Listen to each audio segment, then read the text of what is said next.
está formada por la articulación de las vértebras entre sí. Y van a ver que hay un montón de articulaciones. Pero entre estas articulaciones vamos a encontrar lo que es la articulación de los cuerpos vertebrales, ¿sí? Que es esta de acá. Y la articulación entre los cuerpos vertebrales es una articulación cartilaginosa, ¿sí? Es decir, es una articulación cuyo tejido interpuesto es un cartílago, o mejor dicho, un fibrocartílago. Entonces, si yo veo, como veo en esta imagen, una vista superior de ese cartílago, yo voy a ver que tiene una periferia que es fibrosa y concéntrica, ¿sí? Y voy a ver que tiene un centro que se llama núcleo pulposo. Este centro es más maleable, mientras que la periferia es más rígida. Entonces, esa periferia rígida es lo que a mí me contiene el núcleo pulposo, ¿sí? Ahora, ¿qué pasa? Cuando yo, por algún movimiento o por algún accidente o, por ejemplo, por estar repetidamente en el trabajo haciendo movimientos que capaz pueden hacerle daño a mi columna, a mí se me puede debilitar este anillo fibroso que estuvimos mencionando, ¿sí? Como también se me puede romper, o sea, fisurar. Entonces, este núcleo pulposo que yo tengo en el centro, que dijimos que era más maleable, puede o empujar y sobrepasar los límites de este anillo concéntrico o hasta atravesarlo por completo. Y esta protrusión, ¿sí?, del núcleo pulposo es lo que denominamos como hernia de disco. A veces la gente piensa que quiere decir que el disco intervertebral se movió, pero no quiere decir eso. Quiere decir que el núcleo pulposo va a protruir, como lo estamos viendo acá y como lo podemos ver acá, ¿sí? Es la protrusión de ese núcleo pulposo a través de este anillo fibroso, ¿sí? Periférico. Entonces, a tener en cuenta, muy importante esa definición. Ahora, ¿qué pasa? Esto va a traer problemas, porque al protruir, va a empezar a protruir en otro espacio, que es uno de los que vimos, ¿sí? Como por ejemplo, el conducto vertebral o por ejemplo, el foramen intervertebral.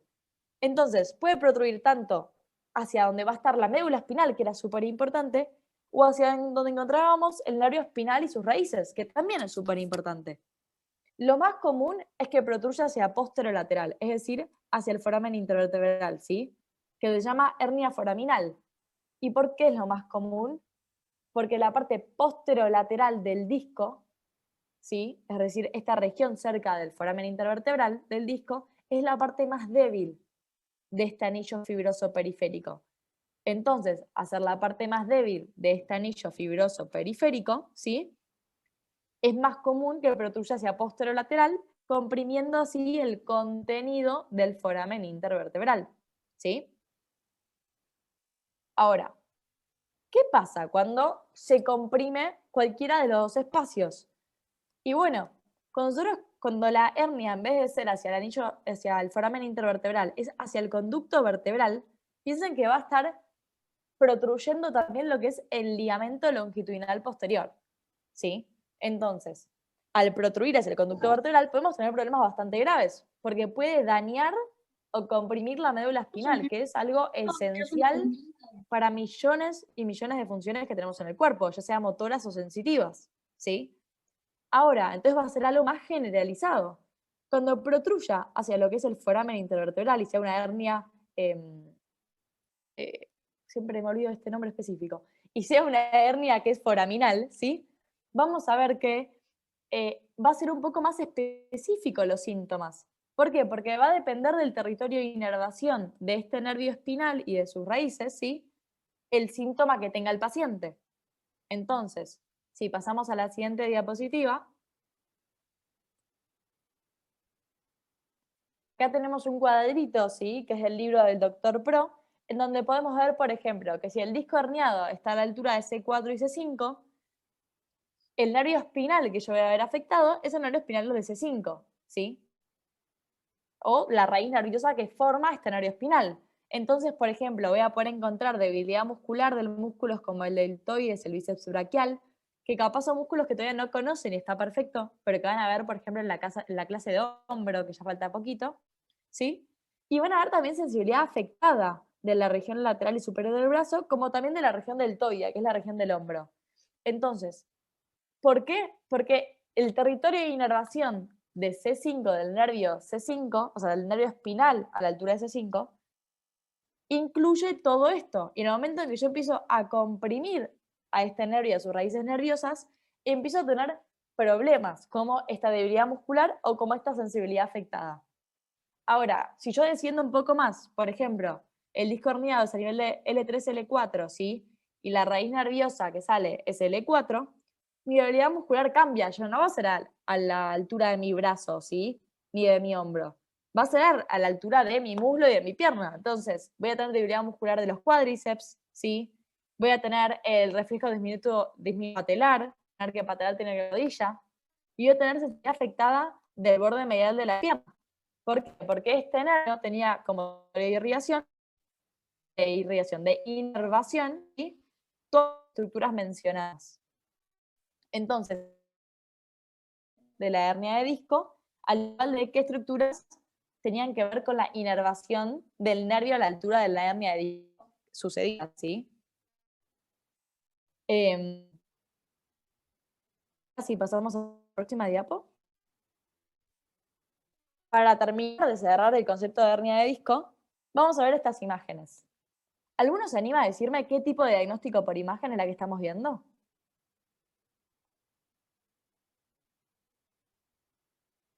¿Una resonancia? Estamos viendo una resonancia, perfecto. ¿Cómo se dieron cuenta que esto era una resonancia?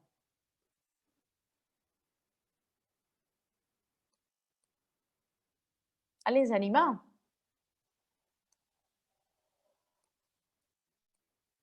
Esta es la pregunta que siempre hacemos Porque y puedo que ver yo... los líquidos corporales. A ver, ahí me dicen que es porque puedo ver los líquidos corporales, pero no es exactamente el por qué. Y además puedo identificar la cortical del hueso. ¿Y cómo veo esa cortical del hueso? Hipointensa. La veo hipointensa, perfecto. Así como yo voy a poder diferenciar una resonancia de una tomografía.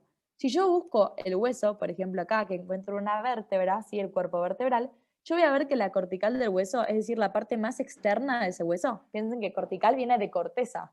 Entonces, la corteza de un árbol, por ejemplo, es lo más externo que tiene ese árbol. Entonces, la cortical del hueso es esto que yo veo bien, bien, bien externo, ¿sí? Finito.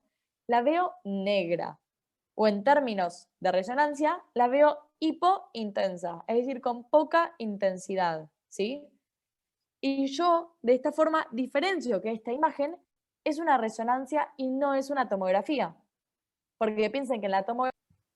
Bueno, ¿y en qué está ponderada estas imágenes? ¿En T1 o en T2?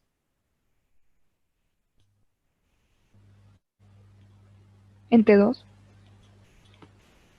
En T2, perfecto, ¿sí? Porque miren, nosotros hemos dicho que en el conducto vertebral tenemos como forma de protección, ¿sí?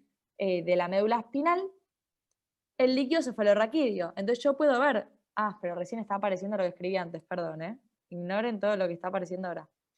Entonces, Lula, si querés marcar así, no se pierden con lo que escribí, que no se ve.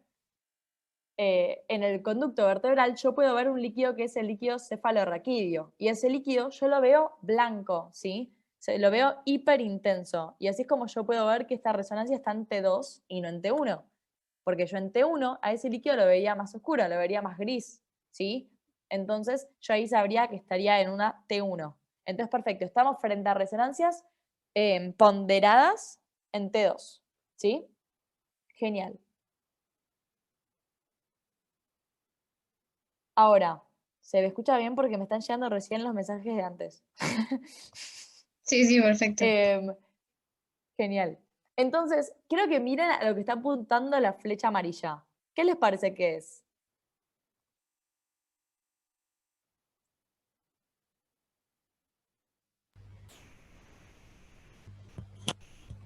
¿Una hernia? Es una hernia, perfecto, es una hernia de disco. Estamos viendo la protrusión del núcleo pulposo de ese disco intervertebral, ¿sí? Y miren cómo esta hernia está protruyendo hacia lo que es el conducto vertebral.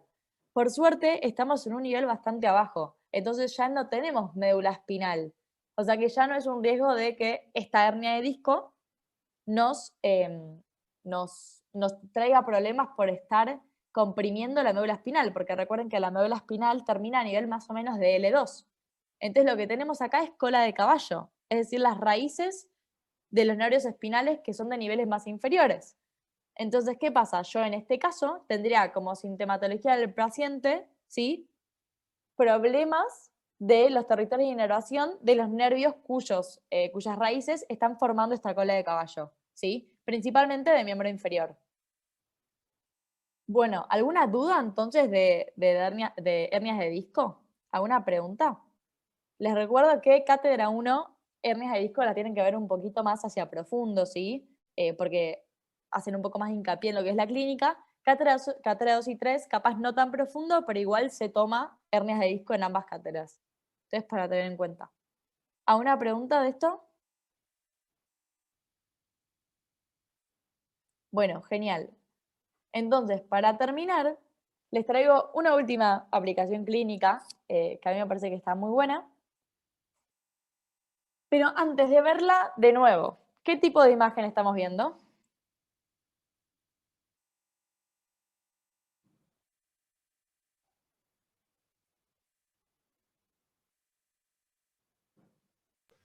¿Una resonancia? Una resonancia, perfecto. ¿Y cómo te diste cuenta?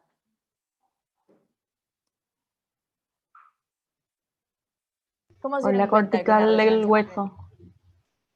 Perfecto, por la cortical ósea. Miren cómo la cortical ósea, díganme si, bueno, ahí lo va a marcar Lula. Miren cómo la cortical ósea sí se ve hipointensa, se ve negra. ¿Y les parece que está ponderado en T1 o en T2? En T2. En T2, buenísimo. Miren cómo Lula le está marcando el líquido cefalorraquídeo, que se ve blanco, se ve hiperintenso, ¿sí? Entonces sabemos que está ponderada en T2. Ahora, quiero que miren de las primeras vértebras que podemos ver, ¿sí?, bien arriba.